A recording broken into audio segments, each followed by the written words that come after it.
Hello Summoner School! This YouTube video is for you guys today, and as the title says, here's 5 tips that helped me improve and climb the ranks in League of Legends. Tip number 1. League of Legends is a game about grinding. It is a massive time sink to learn, and thankfully there are lots of resources available. However, if you want to improve, the most important thing to keep in mind is this game demands a lot of your time and attention. If you're truly wanting to improve, watching Twitch VODs or a live stream of a player who is a higher rank than you can help you massively improve. My recommendation, however, is to not watch pro player streams if you're newer to the game. The reason for this is because pro players typically have hundreds, if not thousands of views. If you wanted to ask them a question in the chat, it's likely they wouldn't reply to it. A high elo streamer in Diamond or above is typically easy to find, and there are plenty of them who I'm sure play your role in Champion, who you can interact with in their chat, and I'm sure they'll be more than happy to answer your questions. And they can do so because they typically do not have the same high viewer counts as pro players streaming the game. Summoner School has a tab of streams with Diamond or above verified educational streamers that you can watch. Observing higher tier players play the champions that you do in a different style and asking them what their thought process is when playing is a surefire way to learn the game and then transition that knowledge onto Summoner's Rift into your ranked game for an easy victory. Tip number 2. Don't waste your time learning 20 different champions to play in your ranked game. Having a small and reliable champion pool with a few champions will allow you to climb faster. Knowing the champions you play in and out will enable you to play more consistently. First timing champions in ranked is a terrible idea, even if you understand their kits. You should play a few practice games before bringing a champion you haven't played much recently into your ranked game. This will result in good LP gains and your team saying thank you later on. Tip number 3. Sometimes you get that person in your team who has 10% win rate on Karma over 20 games played, and they have insta-locked it. This would be a good time to dodge. Each day, when you dodge, you lose only 3 LP for the first dodge, and have a 6-minute blockout timer before you can queue again. This is far better than incurring a 20 LP loss because you didn't dodge, since that game is most likely a loss. This doesn't usually apply if you're in a promotion series, since dodging makes you lose your promotion matches anyway, so sometimes the gamble to play is worth it.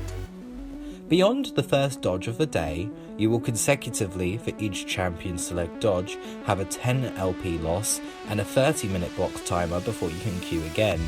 It's best to only dodge 1 game a day if you can, but games that look absolutely lost from the beginning tend to ruin your win rate, and dodging can help save that win rate and help you climb. Tip number 4. Control wards are important. You need to be buying them in your games. I am in Diamond and I have teammates all the time with 0 control wards bought in a 30-minute game. This is causing your team stress because they do not have sufficient vision. Riot Games have constantly been reducing the amount of vision provided in this game each season with the nerf of trinket cooldowns, wards, the removal of a tracking knife jungle item, and now all we have are trinket wards, plants and control wards to help us see around the map. You should have a control ward placed down at all times. Wards not only show you where your enemies are, but also where your enemies aren't on the map. This information is vital and can help you win games. Tip number 5. When you are pinging missing from your lane, ping in a line to where you think the enemy who is missing is going. For example, if the enemy ADC is roaming to mid lane, ping like this, and then place a danger ping at the end on top of your teammate to let them know somebody is missing. It's also important to note, If you ping 5 times and then wait approximately 5 seconds, you can ping again without the massive time penalty. If you ping 6 times, you'll have a chat message saying you've pinged too much and have to wait for a 10 to 15 second cooldown before you can ping again due to spam.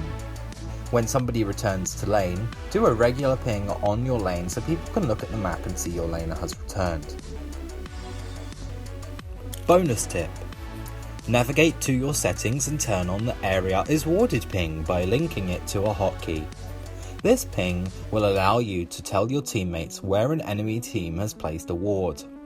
This is good for laners to tell junglers that their gank will not succeed because they're standing on a ward and will ensure that they do not waste their time.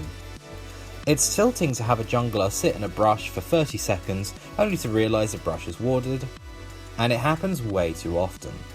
As a jungler, when you're going to gank, ask your laners if their lane is warded before you come in. Communication is key. And with that ends the video. If this was helpful, please like, subscribe and comment below on what you think. If you'd like to come by to my stream, I am live every weekday at 3 PM GMT +0, which is London time. If you have any questions for me regarding the game, feel free to ask and I'll do my best to help. Stay safe during this pandemic, guys and girls, and ensure that you all spend your time trying to climb in League. Good luck in your solo queue games and have a great day. It's all over.